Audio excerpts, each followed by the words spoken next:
Hola, soy Paco Insunce. Vamos con esta siguiente emisión de Gente Común y vamos hasta la ciudad de Hermosillo con el tocayo Francisco que nos estaba platicando. Hicimos un previo donde estuvimos hablando del coleccionismo, tanto de juguetes como de historieta. Justo entrábamos en la parte donde hablamos de la historieta mexicana, que el tocayo tendrá mucha más experiencia que yo, que ya nos habíamos dicho anteriormente esa afición que tenemos en común. Y nos hablaba Francisco, de nuevo, pues para estar enterados de la historieta en México. Algo que también me parece que pasa con la historieta latinoamericana es que venía con un discurso inclusive un poco enfocado a la política, ¿cierto? Sí, ciertamente. Habría que atender, Paco, los orígenes de la historieta de nuestro país, que junto con la de Argentina, pues fue la más preponderante y la más importante en habla hispana, ¿no? Sin duda. La producción de Novaro, por ejemplo, hizo a México el distribuidor y el productor de historieta más importante a nivel mundial. Esta tradición de México en lo que es la gráfica y el arte dio pie a esta espléndida y monumental industria de la historieta en nuestro país. Prácticamente, si leyó el mexicano, alguna vez el mexicano leyó algo, fue historieta. Llegó a producirse entre los años 70 y los años 80 nada más y nada menos que la friolera de 500 millones de ejemplares anuales, ¿no?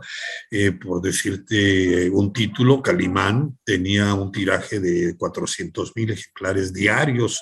Durante más de 10 años estuvo Diarios, tocayo, perdón que lo interrumpa, diarios, tanta diarios, diaria. diarios de 350 Uh-huh. a 400,000 ejemplares diarios, 7 millones de ejemplares a la semana. Y considerando si cada ejemplar se leía en promedio por 4 o 5 lectores, pues imagínate el impacto y la importancia de la historieta como factor educativo, como ventana a la realidad. Claro, con mucha fantasía, pero obviamente representó en su momento un satisfactor cultural mucho más significativo que el teatro o el cine, ¿no?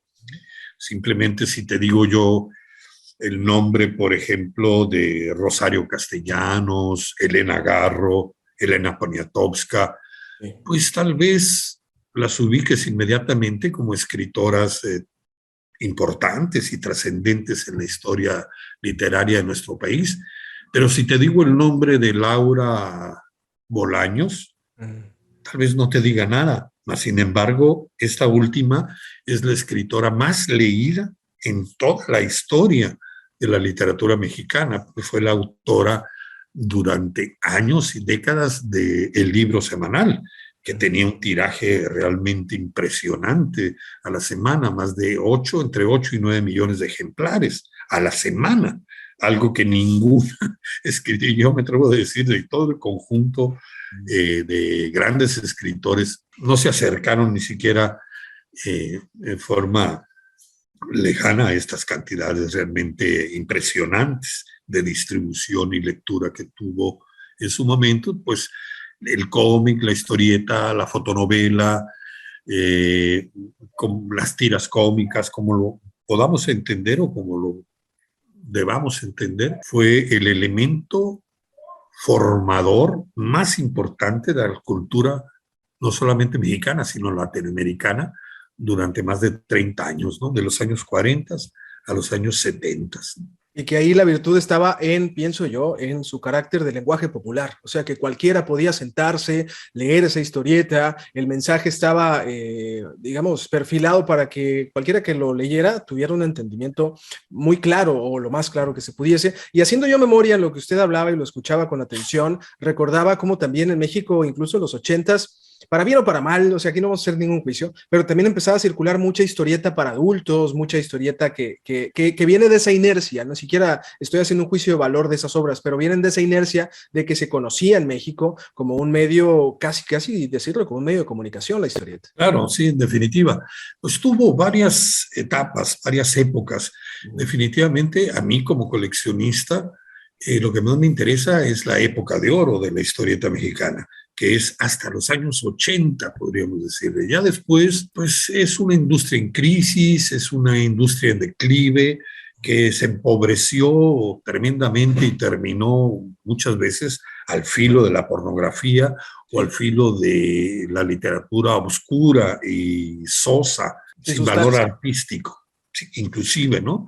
Porque no hay que olvidar, por ejemplo, que, no sé, decirte por así, un clásico como Los Supersabios de Germán Butze, tiene no solamente un valor estético, sino también ideológico, cultural de su momento, un retrato muy fiel de lo que era el entretenimiento en los años 40 y 50 en nuestro país, ¿no? O qué decir de la familia Burrón también, ¿no? Que era un reflejo de la sociedad. Sí, como no, la familia Burrón de Gabriel Vargas es quizá el referente más citado de la época dorada de la historieta en nuestro país.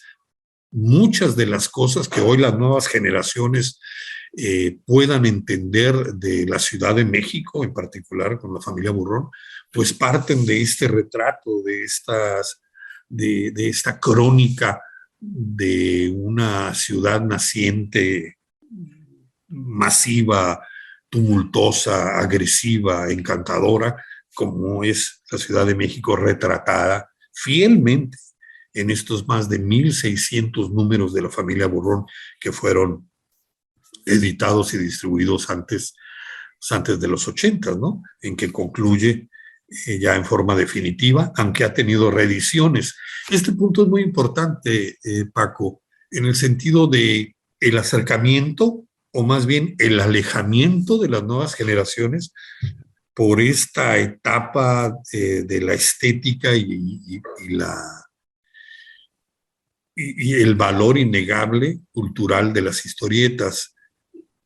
El advenimiento de lo que se conoce como historietas sindicadas, que no eran otra cosa que las distribuidas por los sindicatos estadounidenses, que eran los responsables y encargados de autorizar contenidos como Superman, Batman, Spider-Man acá en México.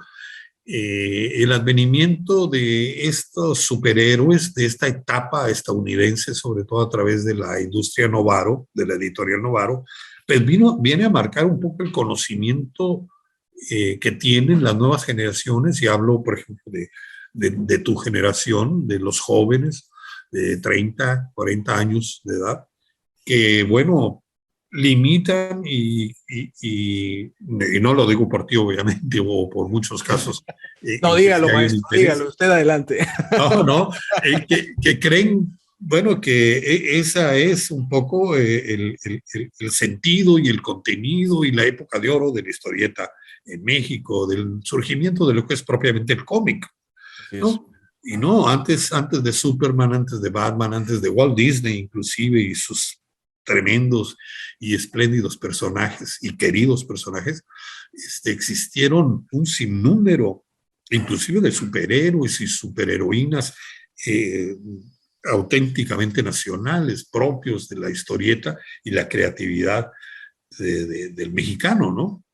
Me da una sensación muy similar a la del cine, que en ocasiones mucha gente piensa que el cine son vaqueros, o sea, que fue el western, o que piensa que el cine es solo Steven Spielberg, o piensa que solo el cine son Rápido y Furioso, donde se va haciendo un reduccionismo del método, digamos, de la forma de expresión que es la historieta, pasa similar, ¿no? Se cree mucho que la historieta es única y exclusivamente superhéroes y que es única y exclusivamente norteamericano, cuando es una amplitud de lenguaje y que habla desde muchos lugares. Algo que usted mencionó es el paralelismo con hablando de Latinoamérica, de la historieta mexicana, y por ejemplo, ahí ya voy a meter yo el tema, la historieta de Argentina, con el caso de Mafalda, por ejemplo, ¿no? Con Quino, que también era un reflejo social que no solamente estaba plasmado en Argentina, sino en Latinoamérica toda. Claro, sí, es innegable el lenguaje universal y lo que es, sobre todo, el arte secuencial, el arte de presentar ideas a través de imágenes fijas, ¿no? Pero que guardan una idea de movimiento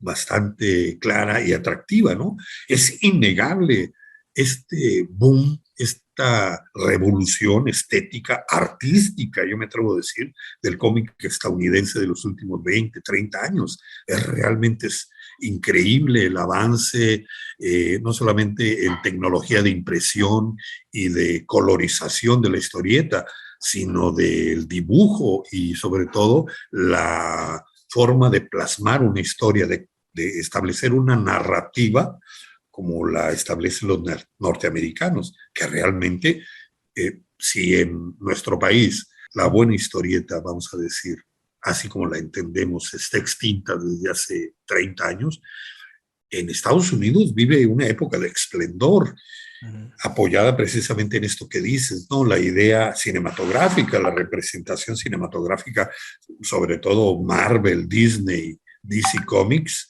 tienen una edad realmente de oro, renacida, refundada en los años actuales, ¿no? Y hablando también de autores pues mucho más revolucionarios también que le han otorgado a la actualidad más actual, permíteme usar esa forma tan equivocada de decirlo, como autores como Alan Moore o Garth Ennis o el señor Mark Millar, ¿no? Que son autores que han puesto una propuesta dentro de esta forma Sí. de ver la historieta, ¿no? Sí, definitivamente hay que quitarse el sombrero con el señor Kirby, Stan Lee, el mismísimo Bill Eisner, que para muchos es quizá, no sé, el refundador de toda una estética Tanto del así que cómic. hizo un libro que nos explica la manera de entender la historieta, ¿no? Que son autores Claro, que te claro, explican y no cómo. solamente eso, es autor no solamente del Spirit, por ejemplo, que Vino es Contrato con Dios, Contrato con Dios es una novela gráfica de él que exactamente, exactamente, es una renovación del cómic a través de la narrativa de la novela, ¿no? Del formato de la novela gráfica. Y esto es espléndido. Yo no entiendo otro producto cultural más importante que la novela gráfica durante los últimos 40 años, en términos de lo que es la estética gráfica, o movimiento pictórico, o la plástica misma. Creo que lo más sobresaliente se ha dado en el terreno de la historieta y a través de la novela gráfica, ¿no? Y a través de autores y dibujantes, sobre todo, como los que hemos mencionado, ¿no? Que son prácticamente punta de lanza de toda una industria, de una industria millonaria, ahora sí que a nivel mundial, ¿no? y que es donde hay que estar volteando a los que ya se han vuelto últimamente con esta moda, bien o mal, es una moda. Quien se ha Sí, entrado a la moda de la historieta, pues que también pueden voltear a lo que se hace en Europa, a lo que se hace en Latinoamérica en ciertas partes puntuales, a que ahora el acceso a la producción de historietas es mucho, mucho más accesible, porque lo puedes hacer incluso publicando única y exclusivamente de manera digital, qué sé yo, ¿no? Entonces, ampliar ese horizonte y no solo quedarte con lo que nos ofrecen ahora las películas que vienen de Hollywood, basadas en estos personajes ya construidos. Tocayo, pues para ir como cambiando un poquito la mano antes de despedirnos, porque ya estamos avanzando y la verdad yo estoy muy interesado, esperando que próximamente volvamos a contactarnos, porque yo sé que usted podemos hablar horas y me va a compartir cosas que valiosamente tendrá la gente para ver en estos videos. Y regresando al tema de los juguetes, yo le quiero preguntar, usted que como coleccionista, ¿qué le pasa cuando llega, porque debe pasar, y perdón que se lo pregunte así, llega con alguien y que dice, yo soy súper coleccionista y tiene un montón de cosas, pero se nota que ni siquiera les da como ese peso del que hemos estado hablando anteriormente, ¿no? Esa cosa de observar el juguete y darse cuenta de cómo está fabricado, cuál es su valor simbólico. Yo creo que ahí también uno se va topando con estos personajes y uno va definiendo cómo en verdad uno mismo está comprometido con los objetos, ¿no? es una discusión que creo que valdría la pena Ampliar. sostener y ampliar más en otra reunión, pero en definitiva, el coleccionismo de figuras, por ejemplo, o el coleccionismo este que yo mencionaba o quería aludir como oneroso, de moda, soso, medio vacío, de piezas que realmente tienen un valor inflado, un valor que no pertenece realmente a la esencia misma del coleccionismo, ¿no? Es más una cuestión de Eh, mercado, ¿no? sí, definitivamente, estas piezas japonesas que ciertamente son muy importantes. A ver, yo me defino también como coleccionista del espíritu mexicano de lo onírico, tanto en historieta como en juguetes. No colecciono historieta de otros países o juguetes, salvo por nuestra cercanía aquí en Sonora con la cultura gabacha y la industria norteamericana del juguete, que en mi generación fue muy importante y muy preponderante. Sí, tengo muchos juguetes pues sobre todo de las series de televisión del oeste, de las series bélicas, que fueron las que formaron a mi generación por allá en los años 60. Pero En definitiva, juguete que no remite o no evoca una emoción, un sentimiento, pues pierde su valor antropológico y viene siendo una figura de ornato, una figura que pues ciertamente puede estar muy bien producida, muy bien hecha, puede ser valiosa, inclusive en muchos sentidos, pero no devuelve, no remite, no retorna esa emoción, como tú dices, ese disfrute estético o no evoca el recuerdo o no nos dice nada absolutamente porque es una pieza nueva. Yo conozco muchos coleccionistas que coleccionan plástico en realidad, que tienen piezas que un open, como les llaman, ¿no? Que nunca... Me ganó la pregunta que le iba a hacer, tocayo. Cuando llegas con alguien y tiene todo en cajas y no me los toques, no me los muevas, y nada más tiene las cajas como si fueran lingotes de oro y que no tienen Sí, nada sentimental depositado en esa parte, ¿no? Y digo depositado porque uno se los deposita, estos objetos, uno llega, incluso no claro. sé si a usted le pase cuando compra algo nuevo, pero sabe que tiene un valor para usted, no sé, a mí me sucede, lo abro, o sea, lo abro, lo quiero ver, quiero tener un momento casi, si me quiero ver un poco pretencioso, como cuando los reyes compraban una estatua, ¿no? Entonces uno veía la estatua, el poder de cómo está tallada, de cuál es el trabajo que hizo el artista ahí. Me parece que va un poco más por ese lado, ¿no? Ciertamente el mercado del juguete ha tenido un incremento sustancial en precios, aunque es mucho más accesible, más industrioso, tiene una mejor distribución, inclusive ya a cualquier supermercado llegan verdaderas piezas pues coleccionables, ciertamente, ¿no?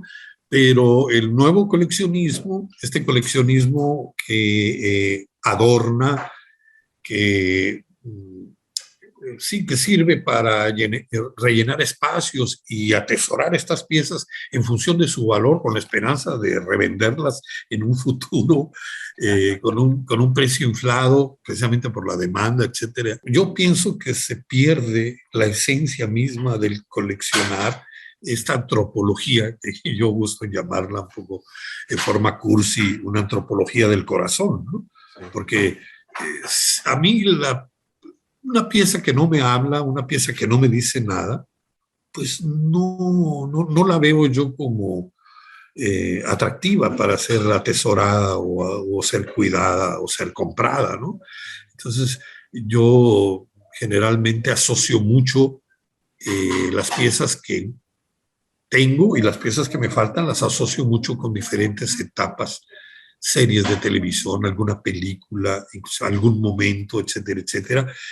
Y eso es lo que le da un verdadero sentido a esto que tú mencionas, ¿no? Entrar en contacto, de pronto servirte un buen trago, una buena botana, agarrar un buen libro y refugiarte en ese rincón y estar en contacto con todas esas emociones que involuntaria y en forma espontánea te ofrecen esas piezas o esa historieta o ese juguete, en fin.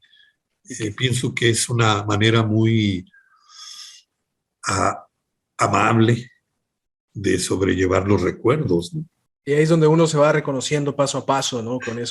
Con esa parte que lo construye a uno, porque al final esas cosas es donde está reconociéndose a sí mismo nuestra propia historia, sea como sea, compleja o muy articulada, o sea, muy simple, no importa. Y desde esa perspectiva, pues hemos estado mostrando, o estaremos mostrando aquí en el video algunas fotografías de las cosas que forman parte de su colección, que como ya hemos dicho, se ha mostrado en varios lugares. Pero yo quisiera hacer una pregunta puntual. ¿Cuál es la última vez que recuerda haber estado no sé cuál es su mecánica, si va a las ciudades y entra a jugueterías o anda un poco chusmeando en los bazares, no sé? ¿Cuál fue la última pieza que recuerda que cuando la vio parecía como si hubiese estallado como una luz, ¿no? Que dijo, ¿cómo puede ser que me haya encontrado esto tan valioso? No sé cuál sea la última que recuerda.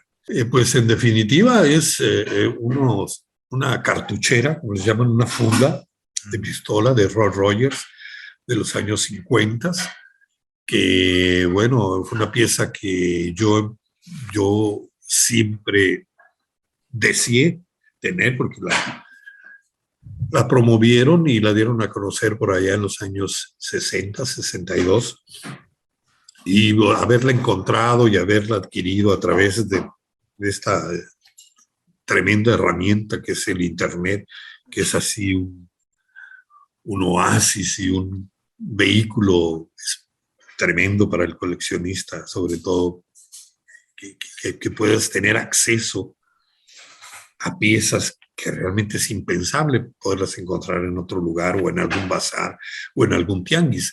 Entonces, este revólver de 1938 con su cartuchera o funda original, pues representa para mí es una de mis mejores piezas, definitivamente, y de las últimas que adquirí.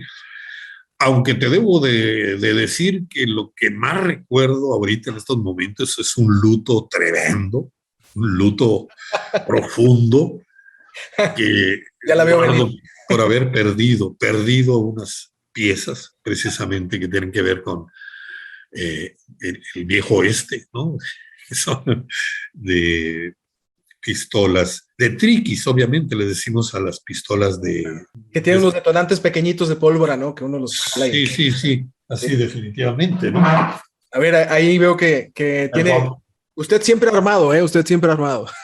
Sí, hombre, son piezas completamente inofensivas de juguete. Claro, claro. En mi vida he tocado un arma real yo, Sí, sin embargo, tengo piezas de la serie de televisión de Llanero Solitario, El Zorro, James Rogers, Gene Autry, en fin, Red Rider, esa playa de personajes y héroes del oeste que llenaron la pantalla de televisión durante toda una década, por allá en mi generación de los 60 a los 70. Y por algún tipo de accidente propiciado por el calor extremo que hace aquí en esta región, en alguna de las pistolas se resguardó un poco de pólvora que hizo ignición adentro de la caja y a su vez consumió, quemó todas las fundas.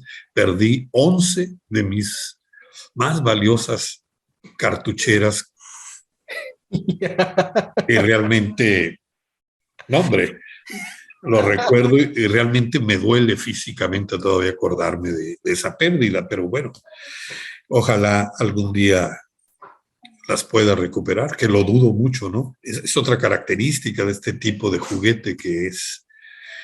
Son piezas, sí, son piezas muy difíciles de reencontrar y son irreemplazables, como tú bien dices, ¿no? Y para ya ir redondeando aquí la participación y agradecer su tiempo, quisiera nada más hacerle una pregunta, y porque veo que estamos un poco entendiéndonos, ¿no? En este valor emocional que le deposita uno a los objetos, pero no por ser objetos, sino por ser esos objetos que nos remiten a lo emocional. ¿Cuál quisiera que fuese el futuro de su colección, que al mismo tiempo le diría su obra, porque está construida por usted? Claro. Pues mira, son muchas piezas las que actualmente tengo, muchos ejemplares de historieta, juguetes realmente que ya representan un problema, distribuirlos, sí, para poderlos observar y tener. A eso nos enfrentamos todos los que coleccionamos poco, mucho, luego ya no sabemos dónde meter nada, ¿no? Así es, así es. Y pues yo de alguna u otra forma he pensado depositarla en un espacio como la misma Universidad de Sonora. Hay interés de otras universidades también. Por ejemplo, la Universidad de Veracruz, ahorita que me lo recuerdas, está muy interesada en adquirir colecciones diversas y armar un mega museo, ¿no?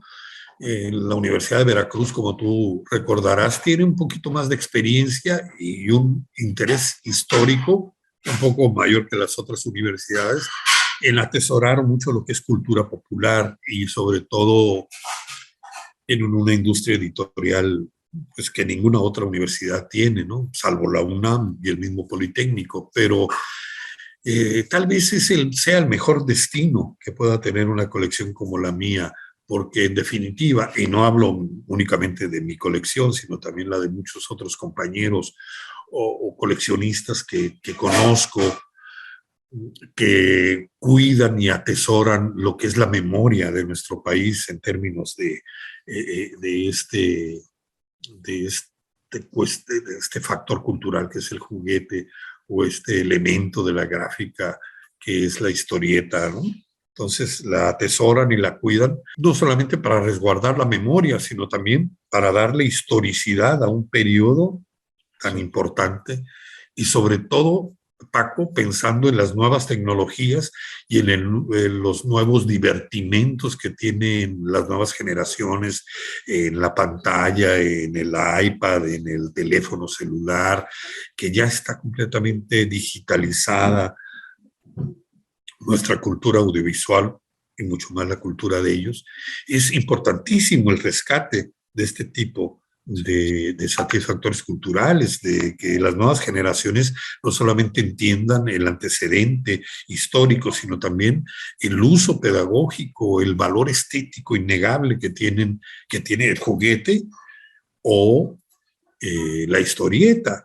Por ejemplo, salir de esta vieja discusión del juguete bélico, de los contenidos agresivos en la historieta. Ningún tipo de estímulo o mensaje comunicacional crea actitudes, sino que las refuerza. Refuerza las que ya traemos de alguna u otra forma determinadas, ¿no? Ya sea por nuestra formación o por nuestros genes inclusive. Pero el juguete bélico, bien entendido, bien jugado, así sean los indios y los apaches, contra los vaqueros o los cowboys, como quieras entenderlo, o los pequeños soldaditos de lámina o la pequeña metralleta que hace tic-tac. El niño está bien consciente de lo que es la realidad y sabe diferenciar muy bien qué es fantasía y qué es realidad.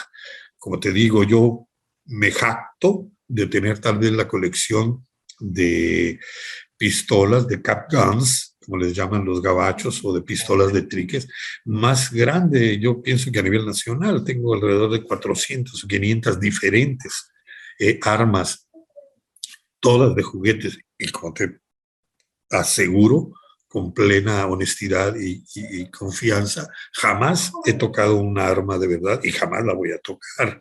Y nunca me he sentido particularmente agresivo o violento en función de la formación y mi amor por este tipo de juguete, ¿no? No lo veo relacionado con ningún tipo de violencia ni de actividad criminal o delincuencial. Entonces, no soy un defensor irracional del juguete bélico. No tengo ningún interés, pero sí habría que, a partir de este pretexto, ofrecer un análisis mucho más profundo y más serio acerca de la función del juego y el juguete en la vida de los niños, pero también de los adultos. Y es la parte fundamental de donde en la formación de nosotros como individuos, uno no puede asignarle, y estoy totalmente de acuerdo con usted, el hecho de que estos juegos imaginativos, porque esa es su función, es imaginativa. Si el chico, la chica, el niño, la niña reaccionan de una manera no adecuada según los parámetros, no tiene que ver con lo que a uno le acerca como juego imaginativo, sino tiene que ver con la construcción que están en la casa, ¿no? Y que esto ya abriría puerta para un debate súper interesante, pero mucho más amplio, pero totalmente de acuerdo. Creo que al final esto es un juego de imaginación y es necesario también. Así es, así es. No necesariamente el niño que juega construyendo puentecitos y con toncas de esos cargadores de arena y grava, pues va a ser ingeniero. O el niño que guste de las Barbies o las muñequitas, pues tiene algún problema de desviación.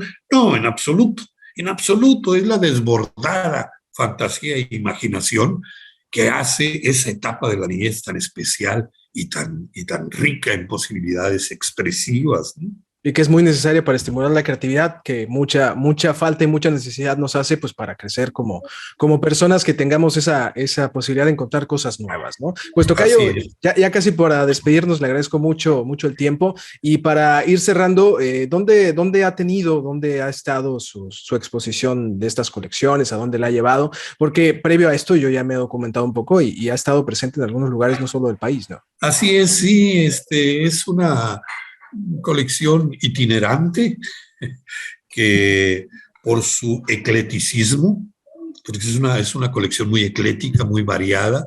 Lo que te digo, yo tengo desde perfumes, jabones, lámparas, relojes y obviamente figuras de juguete, de plástico, de metal.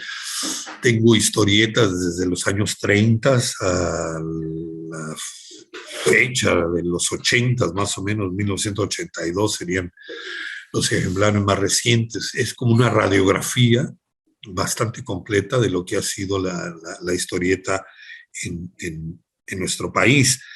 Y bueno, la historieta, pues, perdón, la colección se ha expuesto mucho aquí en Sonora, pero también estuvo en Monterrey, ha estado en La Habana, en Cuba, ha estado en algunas otras pequeñas ciudades, e inclusive hasta en rancherías aquí mismo, porque hay un aspecto muy importante de pronto. Bueno, para un coleccionista como yo, pues es importante todo lo relacionado con este hobby, pero en una charla tal vez y con otro coleccionista podrás hablar y ahondar sobre el papel y la función que tuvo el juguete y la historieta en los ranchos y en las sierras de un estado como Sinaloa o en Sonora, en donde eran el único acceso que los niños y muchos adultos tenían con la realidad y el contexto urbano, ¿no? Fuera de sus lugares de origen, ¿no? Cuando, inclusive en los años 30 y 40, aquí en Sonora, que no existían las vías de comunicación, obviamente no existían los caminos ni las carreteras que actualmente tenemos, y el acceso a lugares altos de la sierra sonorense eran únicamente para productos como la Coca-Cola, válgame decirlo, muy triste, y las historietas o los cuentitos y los chistes. Era lo único que llegaba, ¿no? Y con lo cual se formaron generaciones enteras en función de la familia Burrón, Menín Pinguín, Calimán, Chanoc, Almagrande, en fin, todos esos grandes títulos que actualmente forman parte de la memoria colectiva de México, ¿no? Y que construyan ese imaginario popular que no solamente nos construyen algunos, como usted o como yo, sino que incluso generan una inercia para futuras generaciones, porque yo conozco personajes o historias o cuestiones sociales que pertenecieron a mis papás o a mis tíos, que eran mayores que yo, pero vienen por herencia y generan una inercia. Tocayo, pues el tiempo se nos termina, pero yo quiero comprometerlo aquí para una siguiente ocasión, porque también yo valoro mucho la posibilidad de poder estar con usted, que nos comparta la cuestión histórica, porque pues parte de esta, yo creo que parte de esta formación que tiene del valor que le da usted a la colección, o sea, eso que es el coleccionismo, es por su vocación histórica. Entonces, lo quisiera comprometer en la siguiente ocasión y hablar de historia por otros márgenes que nos construyen en nuestro país. No sé si le parezca. No, hombre, yo encantado, Paco, y muy honrado de que me hayas buscado y encontrado, y aquí estaremos. Cualquier cosa, ojalá algún día podamos charlar personalmente y pudieras conocer lo que yo atesoro como mis grandes piezas. Téngalo por seguro. Tocayo, pues gracias de nuevo. Agradecer a la gente que está escuchando, viendo esta transmisión y que estamos ahora con otro episodio de Gente Común. Él fue el Tocayo Francisco Ceballos, coleccionista de los viejos, como se debe. Tocayo, muchas gracias. No, por el contrario, un saludo y lo mejor para ustedes. Yo soy Paco Insunza, que tengan un excelente 2022. Para usted también, Tocayo. Adiós. Chao.